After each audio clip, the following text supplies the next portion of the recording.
마태복음 1장 1절에서 6절까지의 말씀입니다.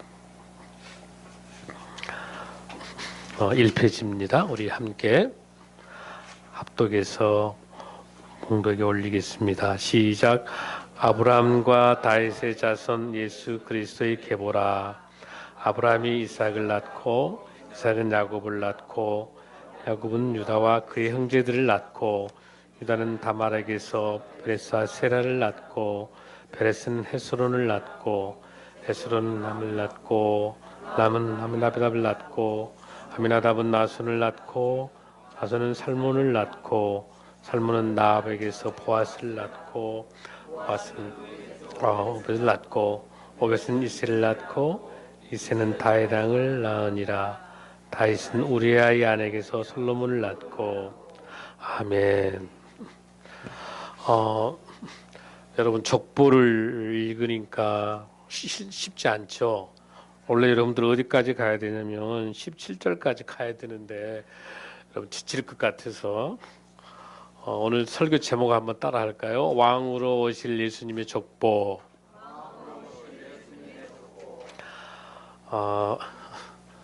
성경에서 우리 새신자들 같은 경우에 성경 말씀을 이렇게 보고 제일 먼저 마태복음을 이렇게 펴잖아요. 마태복음을 펴는데 이렇게 이제 낳고가 계속 나오니까 지루해서 이게 산부인과 책도 아니고 계속 힘들어해요. 그래서 대부분 초신자들에게 읽게 할 때 마가복음을 많이 시작해요. 왜냐하면 마가복음은 16장 짧고 또 종의 모습이기 때문에 굉장히 친근한. 그러나 이 마태복음이 이제 왜 말라기를 통해서 구약과 신약 시대에 400년 동안 중간기가 있다고 그랬잖아요. 예수님께서 하나님께서 멈추신 중간기, 침묵기. 그러나 우리 보았지만은 헬라 제국이라든지 이 알렉산드를 통해서 하나님 역사하고 계셨지만 어쨌든 그 중간기에 처음으로 등장한 신약의 마태복음에 왜 처음부터 족보가 나왔을까? 궁금해 안 궁금해 여러분들? 얼굴은 전혀 안 궁금한 것 같아요. 여러분은 안 궁금하지만 유대인들은 엄청나게 궁금한 거예요. 이거는 이 마태복음은 유대인들 위해서 썼기 때문에 유대인들 입장에서는 우리로 말하면 태정태제 문단세 이렇게 나오니까 친숙한 내용이에요. 그렇죠? 지금도 이해가 안 되신가요, 여러분들? 사실 우리나라도 족보라고 하는 게 언제 나왔을 것 같아요, 여러분들 생각에? 문중이라는 게 있죠, 문중. 뭐 장씨 문중. 목사님 집안도 굉장히 중요시 여기더라고요. 또 뭐 안동김 씨. 또 그러죠. 또 초계채 씨 뭐 또 막 그렇게 안동김 그다음 여러분들 저 뭐 다 있죠. 어쨌든 근데 이 사실 이 족보가 나오게 된 것이 고려 후기 때 나왔다가 족보라고 하는 이 책을 갖고 있던 거는 조선 후기예요. 문중이라는 이 말도 16세기 사실은 양반 상놈 이렇게 쭉 개국져 있을 때 그 당시 사실은 조선 중기 후기 정도만 해도 거의 다 한 80%가 성이 없었어요.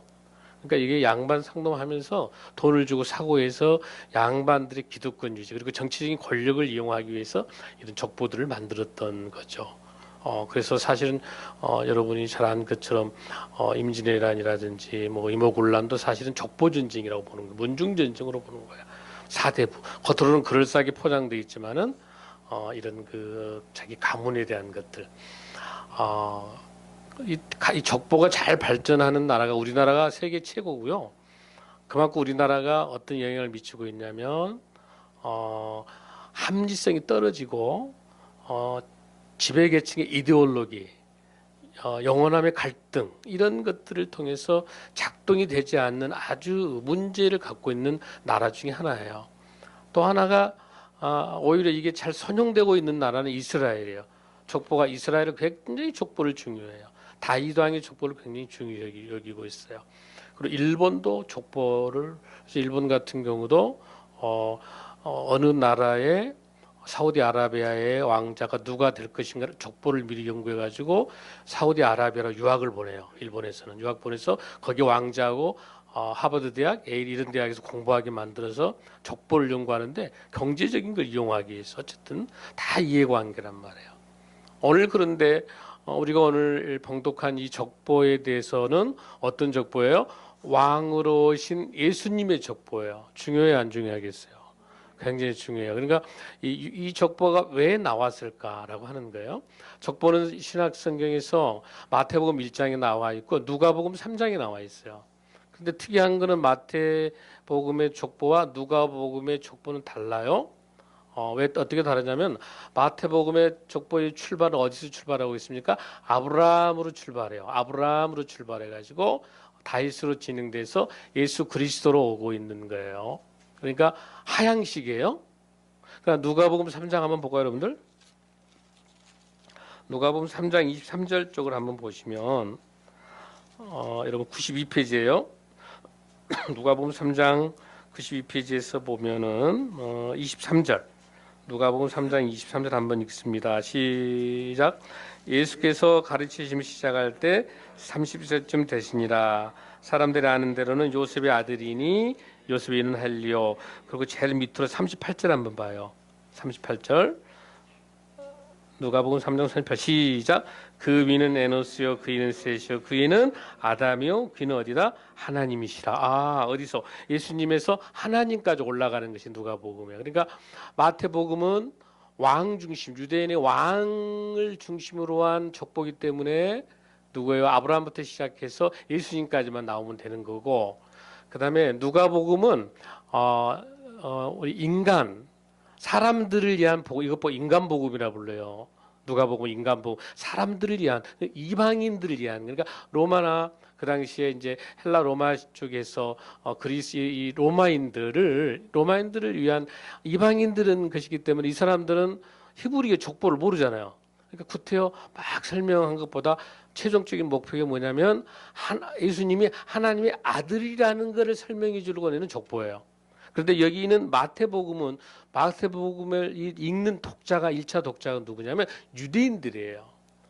예수님을 모르는 유대인들을 설명해 주기 위해서는 유대인들하고 아주 친숙한 왕의 족보가 나와야 되는 거예요. 여러분 이해되시죠?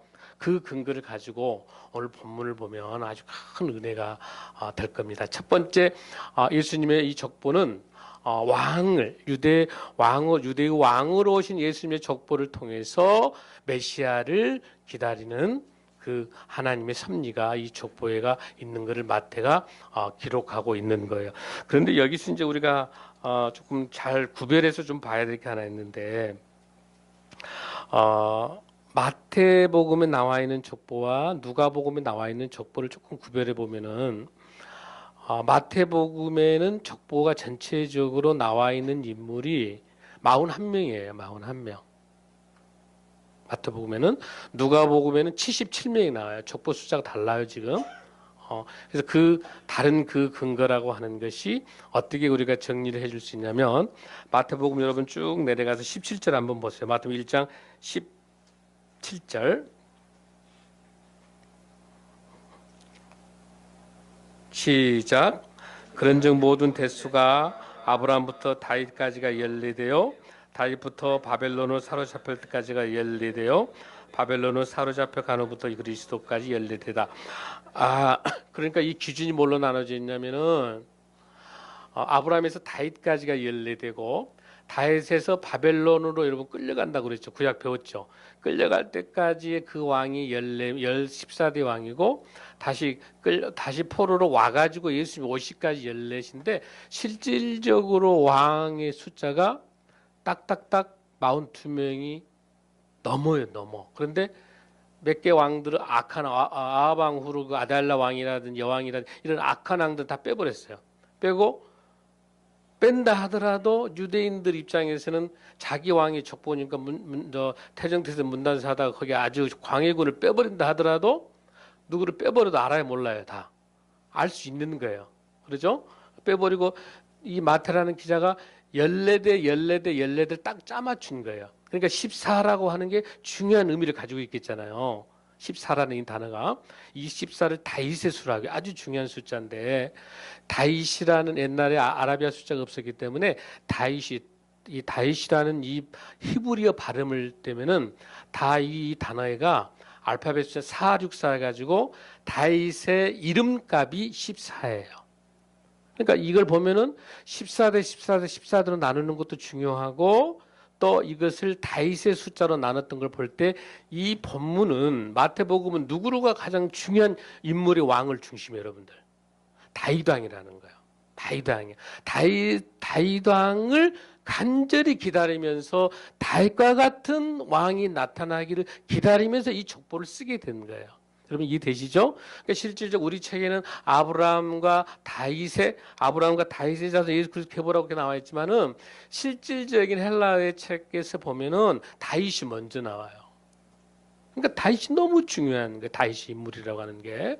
그래서 그 관점에서 우리가 보면 왜 이 책이 써 있는 이 시대가 어느 시대 여러분들?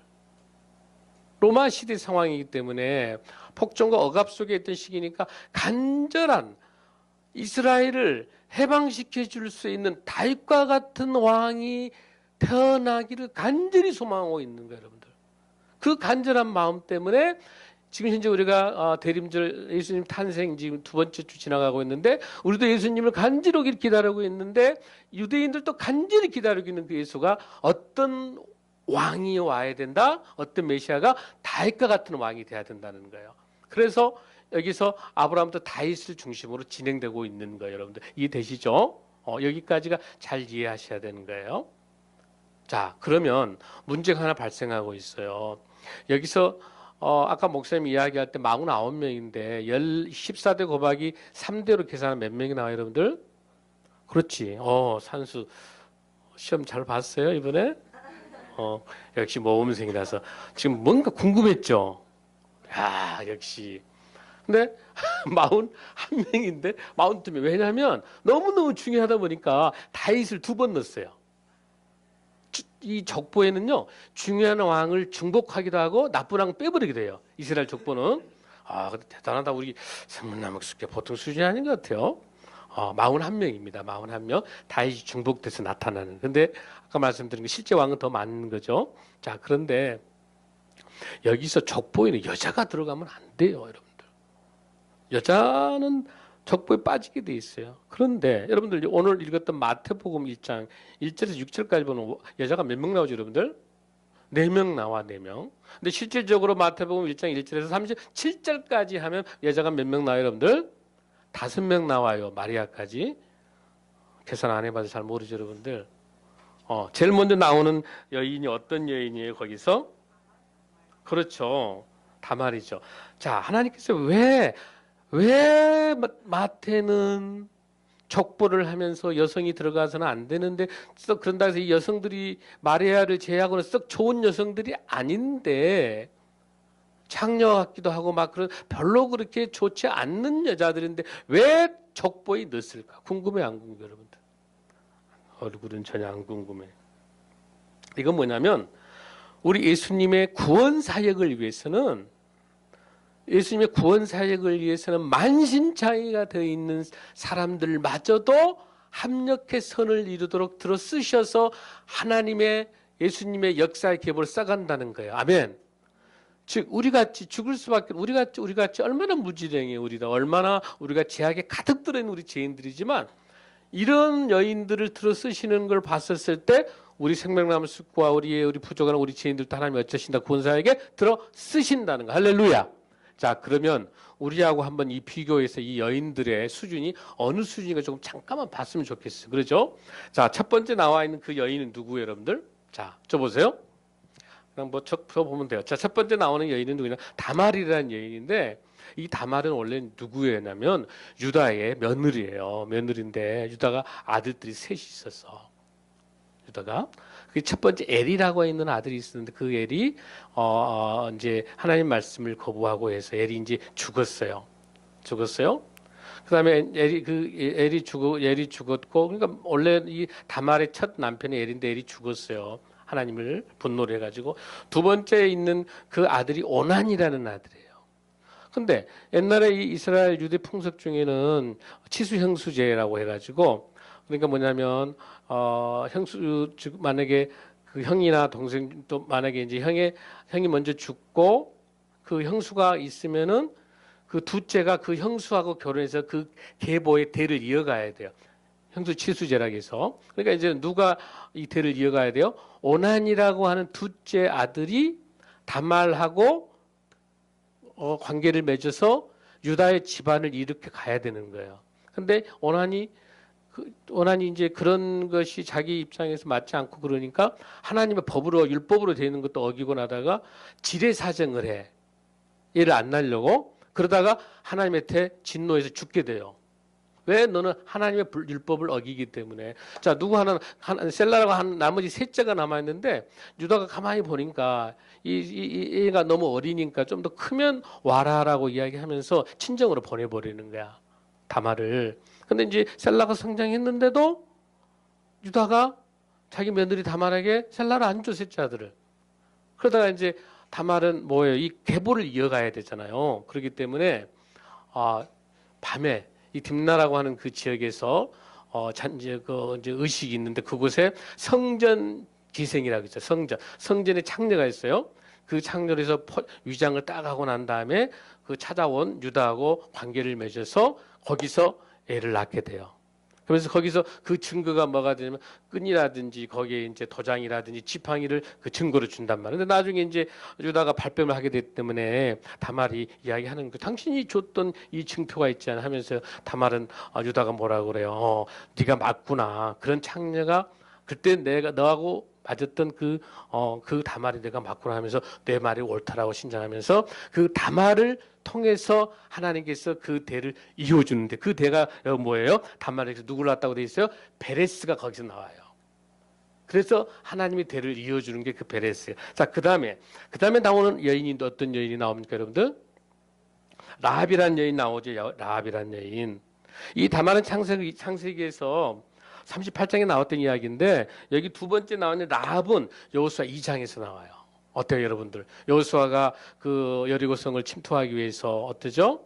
정탐꾼을 2명을 보내는 거야. 정탐꾼 보내가지고 그 라합 기생이 어때요? 그 정탐꾼 2명을 보호해 주는 거예요. 저를 보세요. 자, 스토리텔링을 해드리겠죠. 자, 거기서 정탐꾼들을 보내가지고 이제 그 여리고성에 대한 그 라합 기생의 그 역할을 통해서 뭐라고 이야기합니까? 그 집안을 구원하게 되는 거죠. 그 집안을 하나님께 다 살려주시는 거죠. 그러면서 거기서 정탐꾼으로 왔었던 2사람 중에 한 사람이 살몬이라는 사람이 있어요. 그 살몬이라는 지금 방장이죠. 그 지역의 리더하고 결혼하게 되는 거예요. 누가? 라합 기생이지만은 유대 민족을 유지하기 위해서 중요한 역할을 했던 신분은 기생이지만 그 대를 이어가는 그 여리고 유대의 많은 전쟁을 치른 여호수아가 여리성을 침투해 들어가는 데 있어서 그 역할을 했었던 그 여인을 하나님께서 살려주시는 거죠. 그 라합하고 해서 결혼해서 나와 있는 살롬과 결혼해서 나와 있는 아들이 누구예요, 여러분들? 보아스예요, 보아스. 자, 보아스가 나오니까 얼른 생각나는 게 뭐예요, 여러분들? 룻기 4장에서 나오죠? 자, 룻이라고 하는 그 모압, 이 전부 다 지금 이 여인들이 유대 정통 여인이 아니라 가나안이고요. 모압이라든지 이방인의 여인들을 들어 쓰고 계시는 거예요, 하나님께서. 그래서 여기 나타나는 룻이 어머니 고향을 떠나서 베들레헴 떠나서 모압이라는 그 지방에서 어때요? 나오미와 같이 다시 베들레헴으로 돌아온 다음에 거기서 만난 기업을 물으는 사람이 보아스라고 하는 그 집안, 보아스라는 사람하고 결혼해서 거기에서 대를 이어가죠. 누가 나옵니까? 제일 먼저 오벳이라고 나오는 거예요. 그래서 그 오벳이 나중에 이세가 나오고 이세가 누구의 아버지 여러분들? 다윗의 아버지예요. 이 다윗이 오기까지의 누구가 좀 필요하고 있습니까? 다말과 누가? 라합과 룻이라는 이 이방 여인들을 통해서 하나님이 역사하고 계시는 거죠. 누가 태어나야 되니까? 다윗이 태어나야 되는 거예요. 여러분 이해되시죠? 그래서 그 다윗, 근데 이 다윗에게도 또 하나의 여인이 하나 나타나고 있죠. 누구 여러분들? 밧세바. 근데 여기 본문에는 밧세바로 나오지 않고 뭐라고 나와 있습니까? 마태라는 기자가 아주 우리에게 지금 경중을 올리고 있는 거예요. 밧세바라고 안 하고 뭐라고 나오고 있습니까? 우리아의 아내라고. 여기서 마태가 밧세바 이름을 몰라서 안 썼을까 여러분들? 아니에요. 우리아의 아내라는 걸 주면 벌써 뭐예요? 이거는 지금으로 맡으면 미투 같아. 권력을 통해서 여인을 짓밟은 거죠. 정전을 뺏게 되고 유린시킨 거잖아요. 여러분들 여기서 밧세바가 신데렐라인가요? 그 상황에서는 기가 막히잖아요. 거기 자기가 자기를 지켜줄 장수 우리아를 전쟁에 보내놓고 거기 있는 목욕하고 있는 그 여인을 보고 그렇게 음욕을 품고 해서 지금 들어보니까 그때만 이제 목욕했다고 하는 것은 정결의식을 마쳤던 7일 이후이기 때문에 그 기간에 임신될 수 있는 배란되는 정확한 날이에요. 그 날이. 그러니까 놀랍습니다. 이 성경이 과학적으로. 그러니까 그렇게 이루어져서 거기서 낳게 된 아들이 몇 명이 여러분들? 4명의 아들을 낳게 난단 말이에요. 4명의. 그래서 시마이라는 것도 나오고. 거기서 세 번째, 네 번째 아들이 중요해요. 세 번째 아들이 나단이고요. 네 번째 아들이 솔로몬이에요. 그 솔로몬을 중심으로 나와 있는 그 바로 요셉의 계보가 솔로몬을 중심으로 나오고 나단 누가복음에는 나단을 중심으로 거기에서 마리아의 계보가 나오는 거예요. 그러니까 즉 뭐예요? 우리 예수님이 어디서 태어났다는 거죠, 여러분들? 요셉과 마리아인데 그 요셉은 솔로몬의 집안에 다윗의 그 집안에서 나오고 동시에 다윗을 중심으로 솔로몬과 나단이라고 하는 것은 다윗의 아들이 20명이나 있는데 그중에서 밧세바가 낳은 아들이 4명인데 셋째 아들 나단을 통해서는 마리아가 나오고 있고 넷째 아들 솔로몬을 통해서는 요셉이 나오고 있어가지고 어쨌든 다윗의 왕에서 누가 나오면 예수님이 태어나는 거예요. 할렐루야. 놀라운 하나님의 역사가 여기 들어있는 거죠. 자, 그런데 이 밧세바의 이렇게 밧세바와 이런 관계가 있음에도 불구하고 철저히 나단을 통해서 하나님 앞에 다윗이 회개하고 다윗은 그 대가를 엄청나게 치르는 거예요. 아들 기가 막히죠. 쫓겨나고 아들 압살롬을 통해서 또 뭐 어쩌습니까? 얼마나 힘듭니까? 광야에서 다시 그런 수많은 고통을 받게 되는 것이죠. 그러나 철저히 회개하고 난 다음에 다시 하나님 앞에 바로 다시 쓰는 거죠. 중요한 건 하나님 앞에 분명히 회개하고 돌아서고 그렇게 돌아섰을 때는 어떤 우리 인간들 우리는 뭐예요? 우리 하나님 앞에 내가 모든 죄를 회개 받았으면 끝나는 게 아니라 하나님께 모든 죄악을 회개하고 회복됐단다면 그 가해자에게도 회개하고 사죄를 해야 되는 거죠. 여러분 지난번에 미투 사건이 있을 때 어느 누구가 세례 받으면서 하나님에게 모두 용서를 받았으니까 나는 관계없다라고 하는 사건이 큰 문제가 된 거죠. 하나님 앞에 진정으로 회개받는 것은 영적인 우리 부분이 회개를 받는 것이고 그렇게 됐으면 그 당사자에게도 사과하고 이런 밀양이라는 영화도 있잖아요.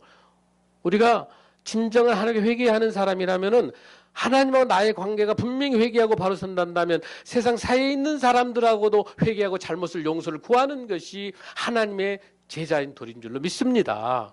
아멘. 아멘. 다윗은 철저하게 회개하고 그 뒤로 시편에서 통곡하면서 그 뒤로 다윗은 하나님의 말씀에 합당하게 이 사역들을 계속 감당하고 있는 겁니다. 자, 여러분들 두 번째 우리가 봤던 것은 뭡니까? 이렇게 만신창이 되어 있는 여인들, 이런 여인들을 통해서 하나님께서 구원의 역사를 갖게 하기 위해서 하나님께서 귀하게 들어 쓰셔서 다윗이 탄생되게 했다고 하는 사실입니다. 다윗을 통해서 우리 예수 그리스도가 메시아가 올 수 있는 그 만왕의 왕 예수 그리스도가 오시는 그 근거가 이런 힘들고 어려운 이 여인들을 통해서 하나님이 역사하신 것처럼 저와 여러분들 통해서 우리가 너무나 하나님 앞에 부족하고 보잘것없는 것 같지만 하나님 보시기에 귀하게 들어쓰신 구원사에게 우리를 들어쓰신다면 우리를 통해서 하나님의 역사가 이루어질 줄로 믿습니다. 아멘. 자, 그럼 여기서 우리가 이제 세 번째 중요한 관점 중에 하나는 뭐냐면 이 마태가 이 족보를 쓸 때 이 다윗과 같은 로마의 지배하에서 벗어나기 위해서 이런 왕, 유대 왕으로서의 메시아를 간절하기 때문에 썼을까요, 여러분들? 어떻게 생각하세요? 족보가 거기서 끝나기 위해서 썼을 거라고 생각하신가요, 여러분? 어떠신가요?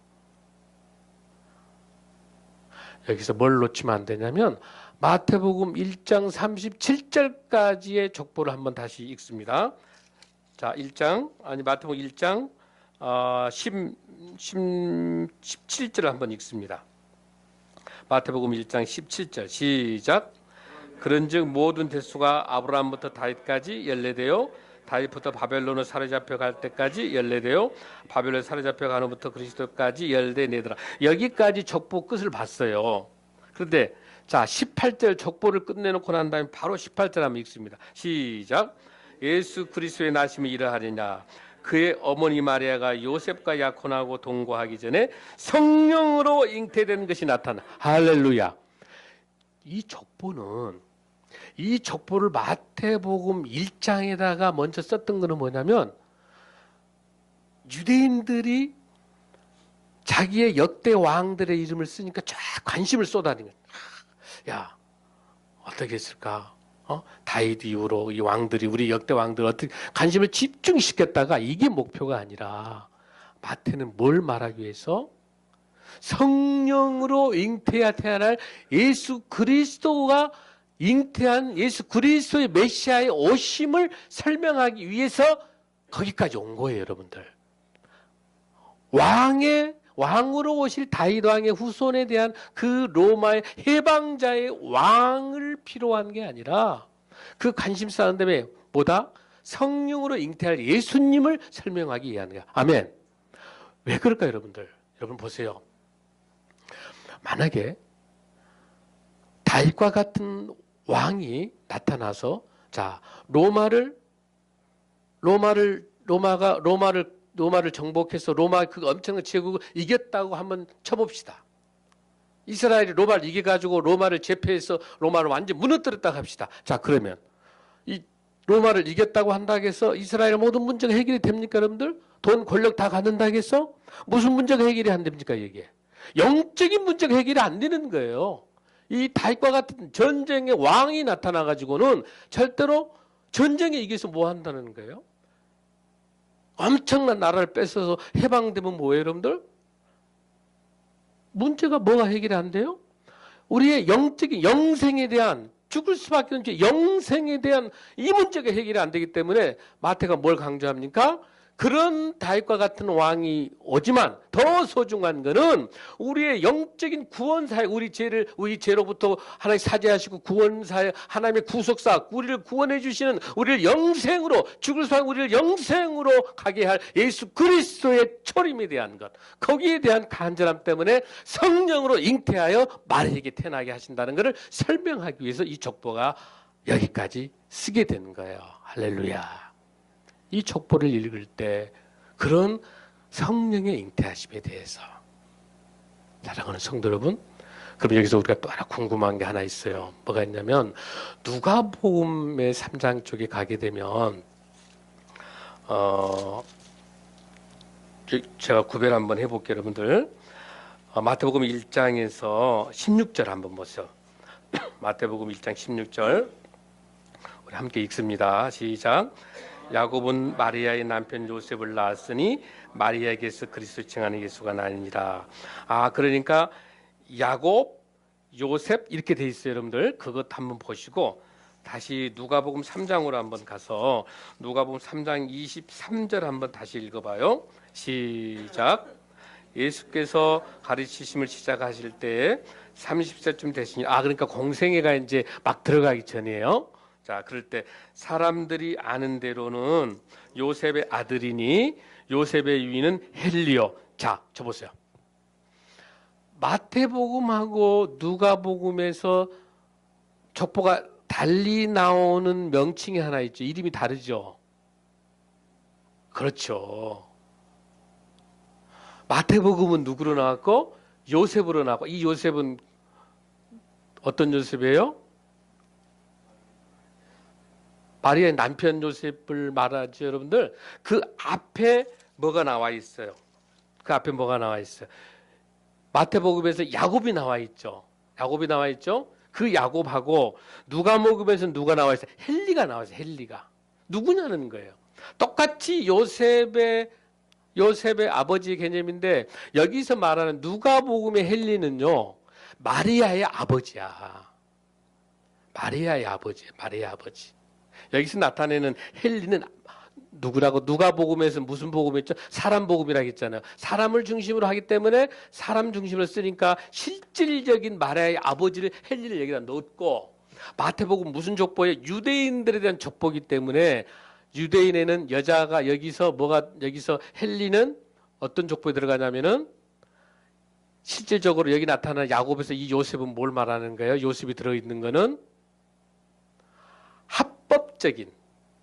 합법적인 아들인 거죠. 그래서 요셉이 들어있는 거야. 합법적인 아들이니까.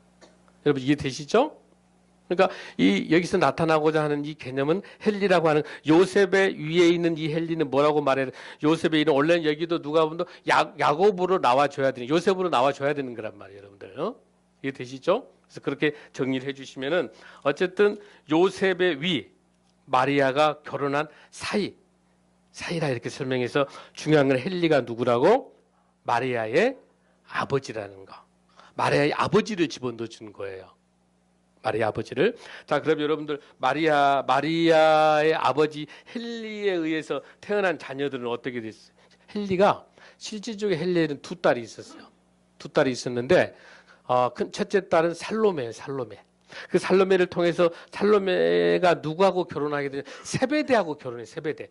그래서 세베대의 야고보, 세베대 요한 나오죠. 제자들 중에 나오죠. 그 세베대 야고보와 세베대 요한이 헬리의 큰딸 살로메의 자녀들이에요. 그다음에 그러니까 마리아하고 친척이에요. 지금 현재 예수님의 그 제자들이 지금 마리아에서 태어난 것은 마리아에는 많이 태어나죠. 성령에 의해서 태어난 우리 예수님을 제외하고 누가 있어요, 여러분들? 야고보, 예수님의 형제, 야고보, 시몬, 유다, 요셉 이런 사람들 있죠. 또 딸들 이런 사람들은 실질적으로 마리아가 제일 먼저 예수님을 성령으로 잉태하고 난 다음에 나중에 태어난 실질적인 요셉과 마리아가 결혼해서 실질적으로 태어나는 그 자녀가 누구예요, 여러분들? 방금 설명한 것처럼 야고보라든지 유다 이런 사람들이란 말이에요. 그러니까 이런 사람들이 예수님의 제자와 또 같이 예수님의 친동생 야고보가 여기서 나오고 있는 거죠.